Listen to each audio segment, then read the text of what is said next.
오늘 함께 말씀 나눌 제목이 누가 크냐 하는 말씀이에요. 누가 크냐? 이것은 제자들이 서로가 했던 얘기입니다. 누가 크냐? 이 제목 우리가 함께 나누면서 정말 우리가 어떻게 살아야 하는 것인가에 관한 부분들을 하나님부터 말씀을 듣도록 하겠습니다.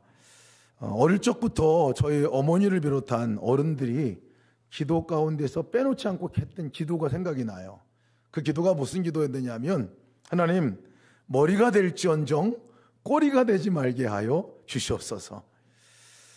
그 기도 어렸을 때 따라서 많이 했습니다. 정말 어렵고 힘든 시절 가운데서 다 하나님에서 축복받고 잘 되는 아이들이 되기를 바라는 그 마음으로 한 기도. 그리고 정말 다른 사람들보다는 좀 잘 되어져서 대접도 받고 또 정말 그렇게 정말 멋지게 살아가는 삶을 좀 살아라 하는 바람이 있는 기도라 기억이 집니다. 그래서 저도 어렸을 때부터 이 기도를 참 많이 하게 됐는데요. 기도하면서 이 기도의 간절한 소망은 알지만 진짜 이 기도대로 되면 어떻게 되지? 하는 그런 생각이 들었습니다. 왜 그런가 하면 다 교인들이 다 머리가 되게 해달라고 기도하는 기도거든요. 머리가 도대체 몇 개인지 모르겠어요. 다 머리가 되고 다 1등이 되고 다 그것이 되면 어떻게 하지? 하는 생각이 들었습니다. 사실 이 몸의 완성은 꼴인데, 그죠? 머리와 꼬리가 함께 있어야 이게 아름다운 이 조화로운 몸이 되는데 머리만 되게 해달라고 하는 이 기도가 과연 옳은가 하는 생각을 갖습니다. 그러고 보니까 머리만 되려고 하고 그 1등이 되려고 하면서 일어나는 많은 문제들이 또한 있는 것들을 알게 됐습니다. 우리가 경험하는 경험들이죠. 근데 이 기도가 이렇게 바뀌어야 되지 않겠나 생각이 들었습니다. 하나님, 머리가 될 때에도 꼬리가 될 때에도 또 몸통이 되든 어떤 그 모습으로 내가 있든지 그 자리에서 기쁨이 넘치고 그 자리에서 행복함을 누리고 그 자리에서 내게 그 주어진 역할들을 잘 감당하는 사람이 되게 하여 주시옵소서. 이렇게 기도가 바뀌어야 되지 않을까 싶습니다. 뿌리 깊게 어찌 보면 우리 삶 가운데 와 있는 정말 높아지고자 하는 또 정말 대접받는 자리에 서 있는 것이 성공이다 하는 그런 마음의 표현이 아닐까 생각을 가졌습니다. 우리 자녀들에게 도대체 어떤 기도를 자녀들을 위해서 하고 또 우리가 무엇을 추구하며 나가야 될 것인가에 관한 또 메시지이기도 합니다. 오늘 우리가 읽은 본문의 말씀을 보면, 오늘 읽은 본문의 말씀은 지난주 말씀에 이어서 바로 따라오는 말씀이에요. 귀신을 쫓아내는 예수님의 놀라운 역사.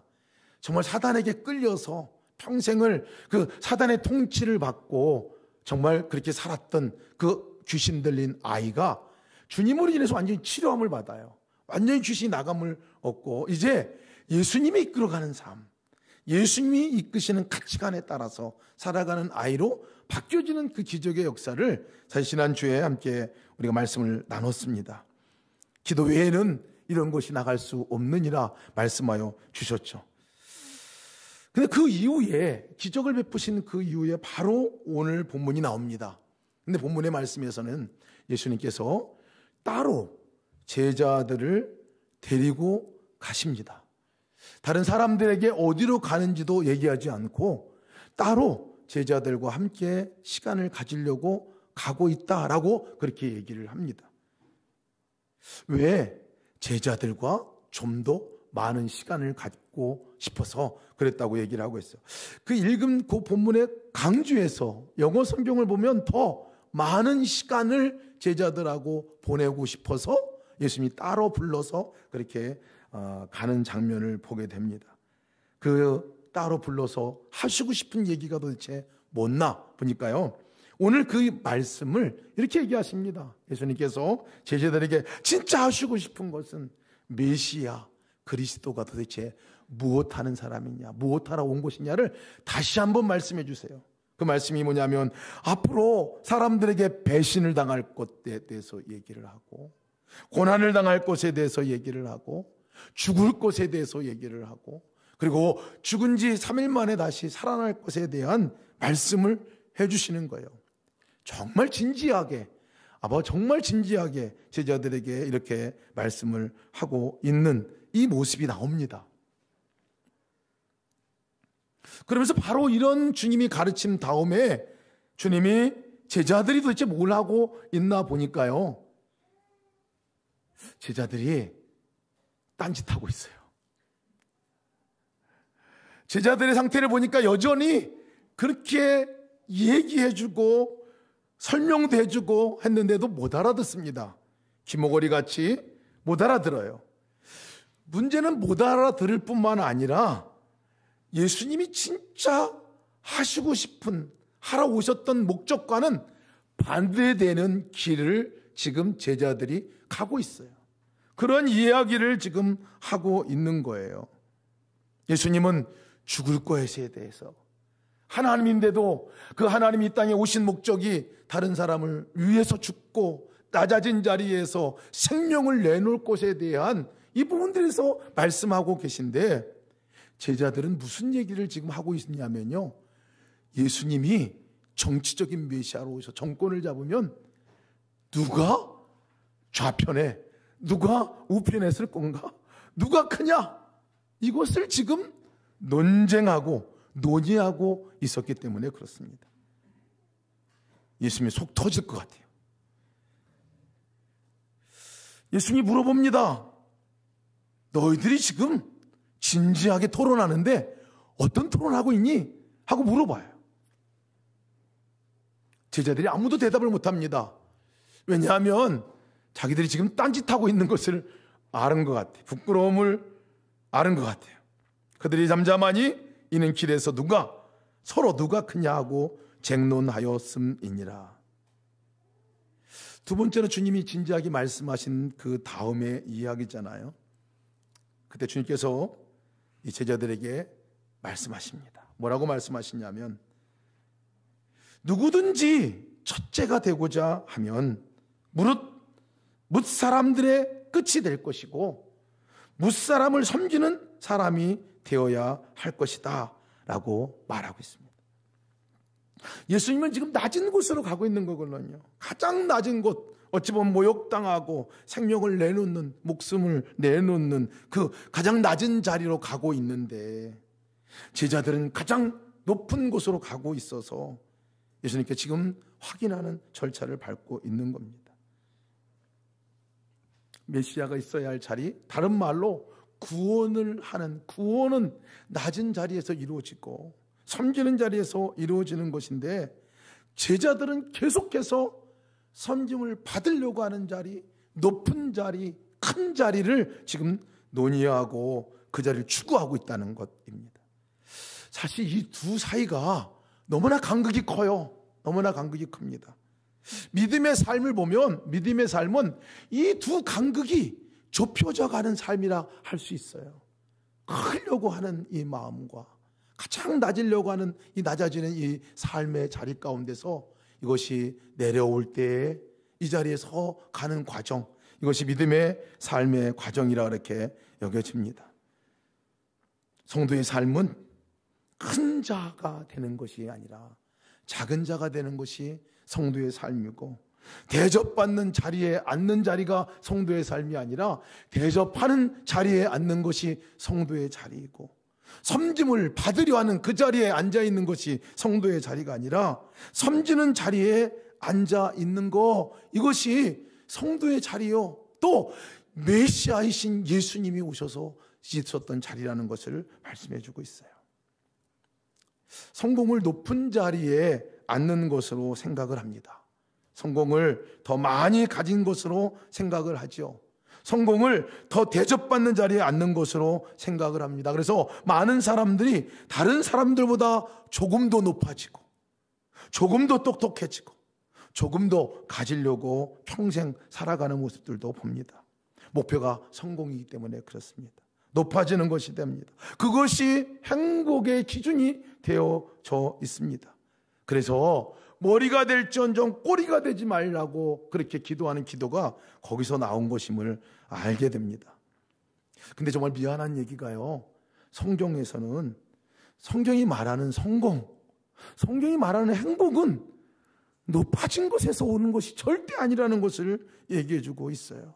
그리스도인의 삶의 가치는 거기서 오는 것이 아니라는 것을 얘기해 주고 있어요. 가장 높으신 하나님이신 예수님이 가장 낮은 자가 되어서 온 것이 이 땅이지요.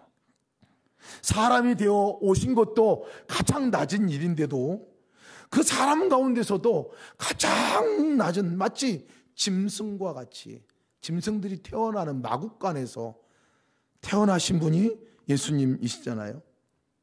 일생을 살아가시면서 그렇고 돌아가시면서도 십자가의 죽음, 그것은 가장 비천한 사람이 죽는 자리였거든요.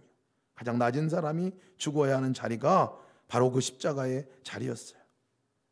왜 예수님께서 그렇게 낮아지셔야만 했나? 높은 자리에서 얼마든지 할 수 있는 일 아닌가요? 구원이라는 것은 바로 낮은 곳에서 시작되기 때문에 그렇습니다. 구원은 내 생명을 내놓고 다른 사람을 살리는 일이기 때문에 주님께서 오셔서 그 자리를 내려오신 거죠.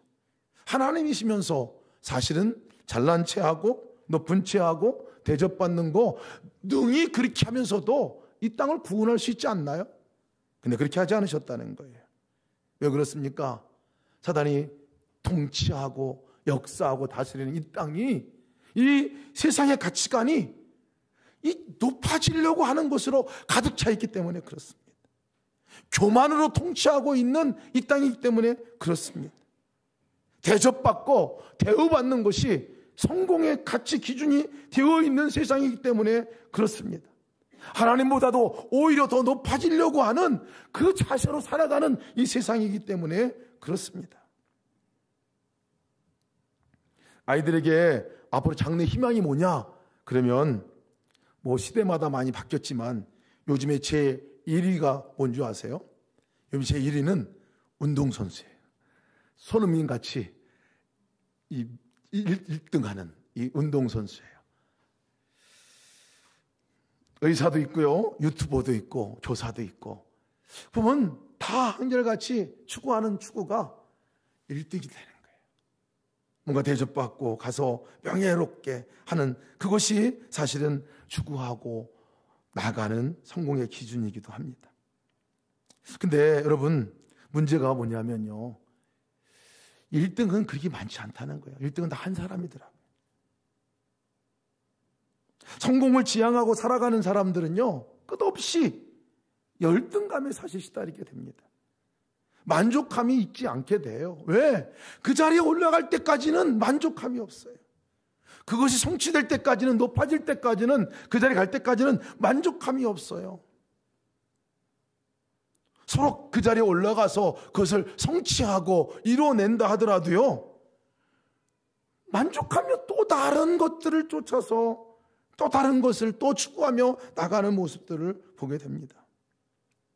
1등이 돼도요, 1등 자리 뺏길까봐 불안해하고 두려워합니다. 그러다가 2등이 되면요, 자살하는 사람도 많이 생깁니다. 저희가 종종 매스컴에서 보게 되는 기사입니다. 1등만 했던 사람들이 모아놓은 학교도 가보면요, 그 학교의 통계를 보면 대학 가운데서 우울증에 빠져 있는 사람들이 다른 대학보다도 훨씬 더 많은 통계가 있습니다. 체계와 태교하려는 기준, 다른 사람보다 높아지려고 하고요, 대접만 받으려고 하는 그 마음의 뿌리에는 보면요, 이 교만함이 있어요. 이 교만함은요, 평생 목마르게 합니다. 누군가에 의해서 대접받아지려고 하는, 그 자리에 쓰려고 하는 이 끝없는 교만은요, 끝없는 갈증을 우리에게 갖게 해줍니다. 그래서 사단은요, 우리를 통치하는 수단이 이 교만입니다. 교만이고, 높아지려고 하는 이 교만이. 제자들이 하는 얘기가 그냥 제자들이니까 그 사람들은 왜 그러지가 아니라 우리의 삶이 계속해서 높아지려고 하게 하는, 섬김을 받으려고 하게 하고 받으려고 하는 이 욕망으로 계속 살아가게 하는 사단의 역사가 있는 것을 기억해야 합니다. 그래서 예수님은요, 이 교만과 정면으로 반대편에서 있는 삶을 사신 분이 예수님이죠. 겸손으로 살아가신 거예요. 가장 낮은 자리로 가신 거죠. 왜 그렇습니까? 그것이 다른 사람을 살리는 길이고, 무엇보다도 내가 어느 상황에 있든지 진정으로 행복한 삶을 누릴 수 있는 삶이 바로 그 삶이기 때문에 그렇습니다. 그래서 2등이 잘 사는 세상, 꼴찌도 잘 사는 세상, 꼴찌도 행복하게 살 수 있는 삶에 관한 부분들을 말씀하고 계신 거예요. 축복을요, 1등이 되려고 하는 이 축복, 돈 많이 벌고 높은 지에 앉고 대접 많이 받으며 살아가는 이것을 축복이라고 생각하는 그것이 진짜 맞나? 돌아보면요, 그렇지 않습니다. 그것을 이루기 위해서 끝없이 경쟁하고 다투는 그 삶을 봅니다. 대접을 받으려고 했는데 대접 못 받으면 그 다음에 내오는 분노와 또 사람에게 향하는 그 화가 우리 삶 가운데 나가는 것을 봅니다. 내 의견대로 안 되면 막 뒤집어지잖아요. 그 본질 가운데서는 내가 높아지려고 하는, 아니 이미 높아져 있는 그 상태를 봅니다. 사실은 이 의견이나 저 의견이나 이렇게 해도 되고 저렇게 해도 되는 일인데 내가 높아져 있으면요, 그대로 안 되면 내가 무시당하는 것이 됩니다. 그대로 한다면 내가 실패한 것 같이 느껴집니다. 무시당하고 실패한 것 같이 느껴지면 그 다음에 나타나는 것은 뭡니까? 상대방에 대해서 다른 반응으로, 온전한 반응으로 나갈 수가 없다는 거예요. 예수님의 제자들이 서로가 정치적인 메시아인 예수님이 정권을 잡으면 우편에 좌편에 앉을 것이라고 지금 논쟁하고 있잖아요. 만약에 그것만이 우선이면요, 제자들 12명의 제자들은 맨날 전쟁하고 맨날 다투어야 할 것입니다. 예수님께서 말씀하십니다. 그들에게 말씀하십니다. 예수께서 앉으사 12 제자를 불러서 이르시되 누구든지 첫째가 되고자 하면 뭇사람의 끝이 되며 뭇사람을 섬기는 자가 되어야 하리라 라고 말씀하시죠. 처음이 되고자 하는 거, 큰 자가 되려고 하는 거, 그런 삶의 목표를 갖고 사는 사람들에게 있어서는 끝이 된다는 거예요. 나중에 된다는 거예요.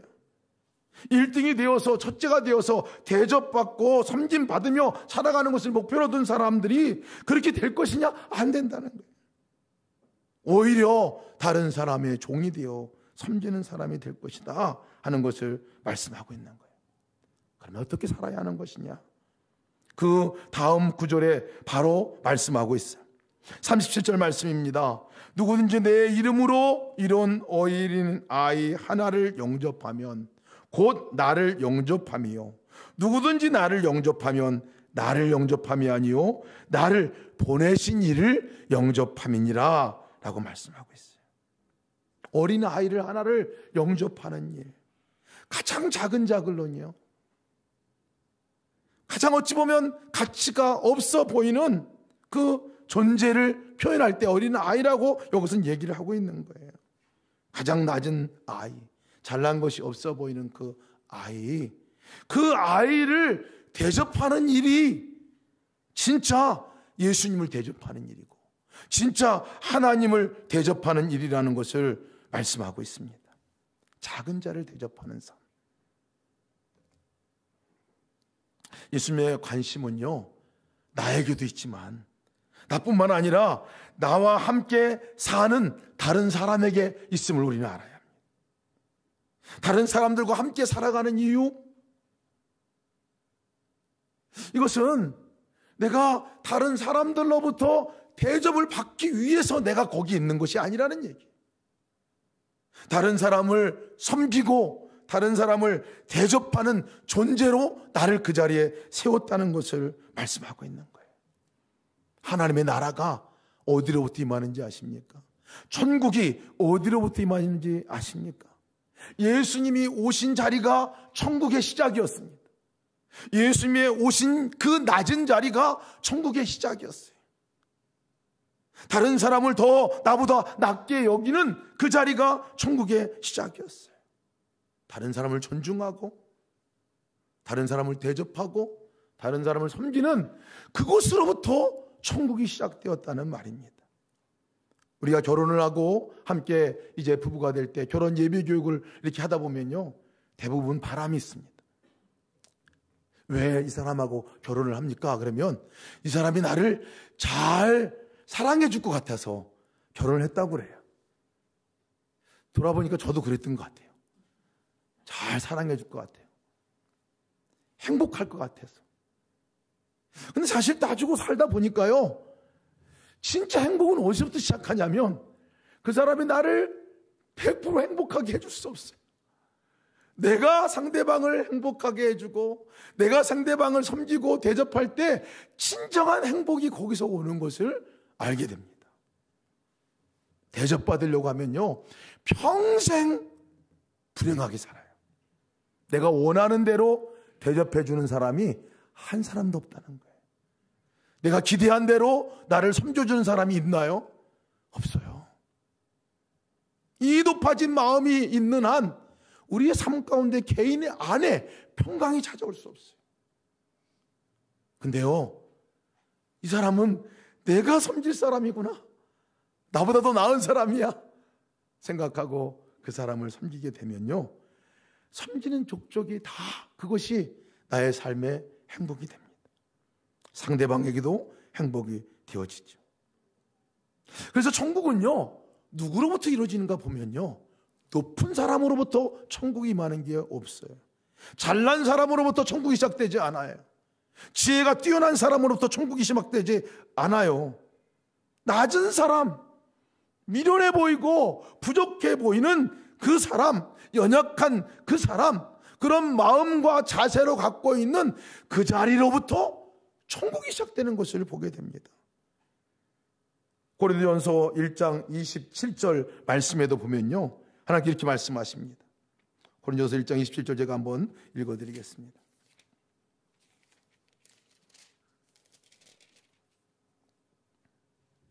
그러나 하나님께서 세상에 미련한 것들을 택하사 지혜 있는 자들을 부끄럽게 하시고 세상에 약한 것들을 택하사 강한 것들을 부끄럽게 하시며 하나님께서 세상에 전한 것들과 멸시받는 것들과 없는 것들을 택하사 있는 것들을 폐하려 하시나니 이는 아무 육체도 하나님 앞에서 자랑하지 못하게 하려 하심이니라. 참 위로가 되는 말씀이에요. 저는 하나님의 역사와 하나님의 은혜는 좀 준비가 되어야 나를 통해서 일하시지, 내가 어느 정도 수준이 되어야 하나님께서 일하시는 거지, 어느 정도 지혜가 있어야 가르치고 나누는 거지 라고 생각을 했습니다. 근데 하나님은 거기에 관심 있지 않아요. 미련한 것들을 택해서 지혜로운 자를 부끄럽게 한다고 그랬어요. 약한 것들을 택해서 강한 것들을 부끄럽게 한다 그랬어요. 전한 것들, 멸시받는 것들을 택해서 있는 것들을 폐하려 한다고 말씀하셨어요. 하나님 나라가 이 기준으로 보니까 저로부터 시작하는 거예요. 미련해 보이는 나, 약해 보이고 가진 거 없어 보이고 지금 실패하고 어렵고 힘들고 아무것도 할 수 없는 나, 이 나로부터 하나님이 하나님의 천국과 하나님의 나라를 이루어 나가는 그 역사를 이루겠구나. 높아지는 자리에서는 절대 하나님 나라가 이루어지지 않습니다. 때로는 우리의 높아짐, 그 마음 때문에 우리 삶 가운데 찾아오는 고난도 주님께서는 허락하시는 거죠. 왜? 그 과정을 통해서 나의 연약함을 보게 되고 나의 부족함을 보게 되고, 그래야 그 다음에 하나님이 일하실 공간이 생깁니다. 그래야 우리가 다른 사람이 보이게 됩니다. 섬길 사람이 보이게 됩니다. 그전에는 나를 누가 섬길까를 찾게 되다가 약해지고 연약해지면 내가 섬길 사람을 찾게 되는 시작을 갖게 되죠. 여러분으로부터 천국이 시작되는 역사가 있기를 축복합니다. 여러분 마음 안에도 그렇고요, 여러분 가정 안에도 그렇고요, 직장 안에도 낮아진 내 마음이, 겸손의 내 마음이 있을 때에 그곳에 천국이 시작되는 것이죠. 오늘 두 번째 장면을 보면요, 이 요한이 아주 자랑하는 장면이 나와요. 요한. 자기는 굉장히 자랑하듯이 얘기하는데 너무나 위험한 발언을 지금 이 요한이 하고 있어요. 아주 위험한 이 발언입니다. 요한이 예수님께 와가지고 이렇게 얘기합니다. 예수님, 선생님, 우리를 따르지 않는 어떤 사람들이 예수님의 이름으로 귀신을 막 쫓아내는 것을 봤습니다, 우리가. 그래가지고 내가 가서 하지 말라고 그랬습니다. 하지 말라고 그랬어요. 왜 하지 말라고 그랬냐면 우리를 따르지 않고 우리 편이 아닌데 왜 그 일을 하냐고 하지 말라고 그랬습니다. 이렇게 얘기하는 거예요. 교만의 다른 모습입니다. 높아지려고 하는 이 사람의 마음의 다른 모습이 다른 사람이 뭘 하더라도 못하게 방해하고 가로막는 사람이 되어 있는 모습을 지금 보여주고 있는 거예요. 예수님의 제자도 아닙니다, 그들이. 예수님 따라가는 사람도 아니에요. 근데 다른 소리가 들려. 예수님의 이름으로 귀신이 쫓아나감을 얻었다는 거예요. 이 요한의 마음에 이 질투심과 이 시기심이 막 올라오는 거예요. 왜 그렇습니까? 요한은 그 전에 방금 전에 아주 제자들이 주님께 야단을 맞잖아요. 아주 너희가 믿음이 그렇게 없느냐? 귀신을 쫓아달라고 아버지가 데리고 가가지고 이 귀신 쫓아주세요 하고 왔는데 제자들은 막 혼비백산 어떻게 할 줄은 몰라가지고 막 이러고 있다가 예수님이 오셔서 고쳐주신 내용을 나오면서 예수님께서 말씀하시잖아요. 너희가 어찌하여 믿음이 없느냐?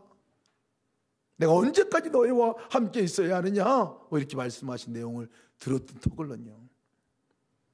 자기들은 안 되는데 딴 사람은 되는 거예요, 지금. 최측근, 예수님 측근이라 생각하는 자기들은 못하는데 지금 딴 사람이 지금 귀신도 쫓아내고 막 일을 하고 있거든요.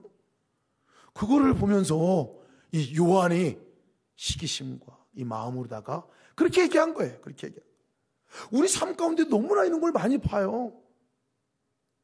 다른 사람이 잘하면 정말 저 사람이라도 하는 게 정말 다행이구나, 잘하고 있구나 박수 쳐주고 막 그러지 못한다니까요. 내 마음이 높아지면요, 내가 해야 직성이 풀리는 거예요. 내가 주인공이 돼야 직성이 풀리는 거예요. 내가 대접을 받아야 직성이 풀리는 거예요.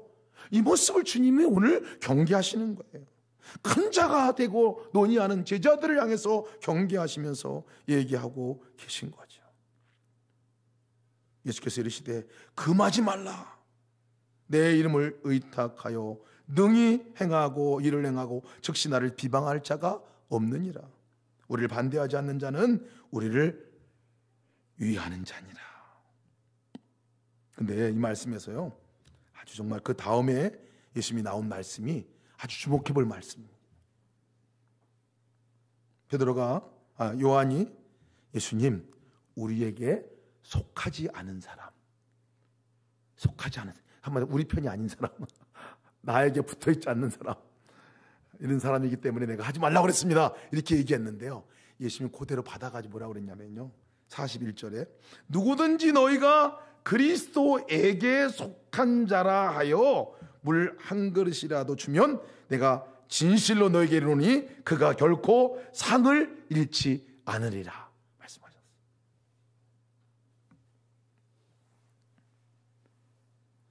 그리스도에게 속한 자 한 사람이라도 물 한 모금이라도 주면 진실로 너희가 상을 잃지 않을 것이다.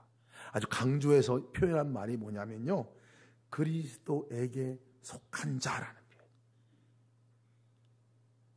belong to 예수 그리스도죠. 주님께 속한 사람.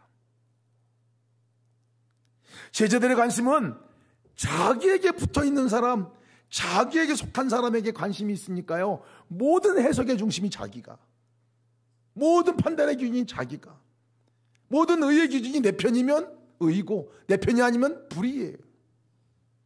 내 있으면 오늘 거기에 빗대어서 그리스도에게 속한 자라는 표현을 썼어요. 메시아에게 속한 자, 그 사람에게 물 한 모금이라도 대접하면요 상을 잃지 않으리라 말하는 거예요. 그 말은 그 주님께 속한 사람에게 물 한 모금 대접하는 그 섬김과 대접을 통해서 하나님의 나라가 이루어지게 됐다는 얘기입니다. 큰 거 아니에요. 작은 거, 물 한 모금.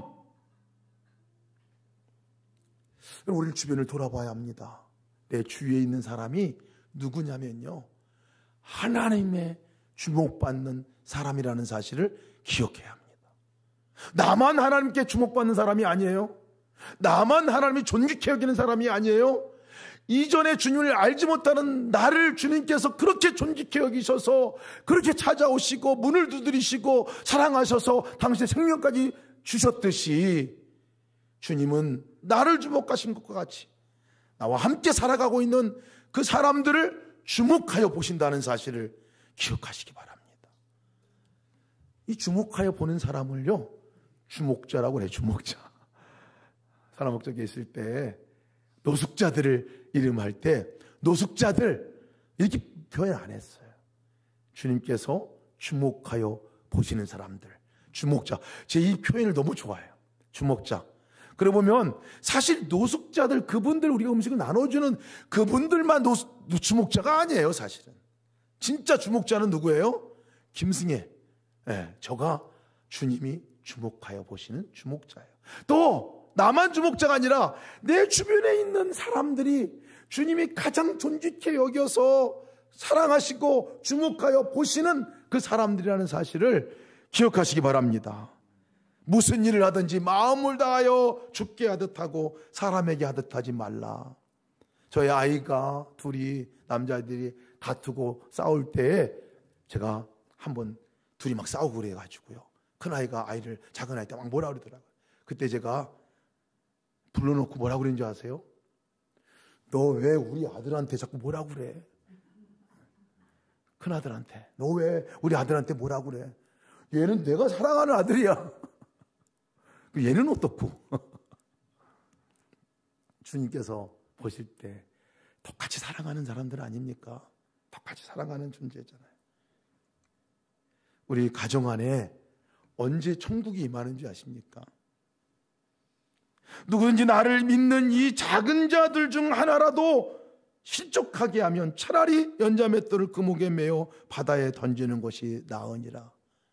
주님의 관심은 작은 자에 관심이 있었어요. 주목자에 관심이 있었어요. 주님이 나를 찾아오셔서 낮은 자가 되어서 나를 섬겨주신 것과 마찬가지로, 주님은 내 안에 거하시는 주님이 나를 통해서 내 주님이 주목하여 보시는 그 사람들을 섬기기를 원하신다는 사실을 기억하시기 바랍니다. 천국의 시작점, 언제부터 천국이 임하게 되냐면요, 주님과 같이 낮아지는 자리가 천국의 시작점인 것을 믿으시기 바랍니다. 다른 사람을 나보다 더 낮게 여기고 다른 사람을 섬기고 대접하고 그렇게 존중하고 나가는 그 자리가 여러분 천국의 시작인 것을 믿으시기 바랍니다. 여러분 가정 안에 천국이 임해 있습니까? 그 시작이 오늘의 시작이 되고 내일의 시작이 계속적으로 이어지는 역사가 있기를 축복합니다.